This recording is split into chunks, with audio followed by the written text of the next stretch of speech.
ভালো নেই তৌহিদ আফ্রিদি, ব্যবসা প্রতিষ্ঠান টিভি সেন্টার সবকিছু ভেঙে দেয় দুর্বৃত্তরা।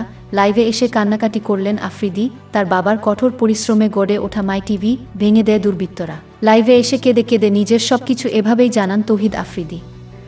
যতবার দেখছেন আমার ইনস্টাগ্রাম পোস্টে যদি কেউ দেখেন, দেখবেন আমি একটা ছবি ছাড়ছি যে আমার মাথায় পিস্তল ঠেকানো, আমার মুখ আটকায় রাখানো।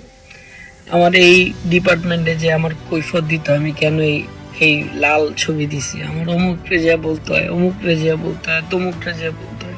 আফ্রিদি বলেন, আমার বাবা সব সময় গরিব মানুষের ভালো চাইতেন। তিনি বলেন, আমার মনে হয় এই কাজগুলো ছাত্ররা করেন। তিনি বলেন, আমাকে কেউ বিশ্বাস করাতে পারবে না যে এগুলো ছাত্ররা করেছে, এগুলা সন্ত্রাসীরা করেছে।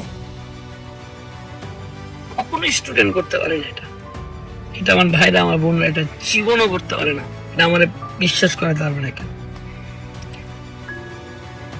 কিভাবে ভাঙচুর করছে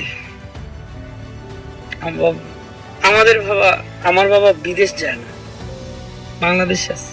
দর্শক, ভিডিওটি দেখার জন্য অসংখ্য ধন্যবাদ। ভিডিওটি ভালো লাগলে ভিডিওটিতে একটি লাইক দিন, চ্যানেলটি সাবস্ক্রাইব করে পাশে থাকা বেল আইকনটি বাজিয়ে দিন।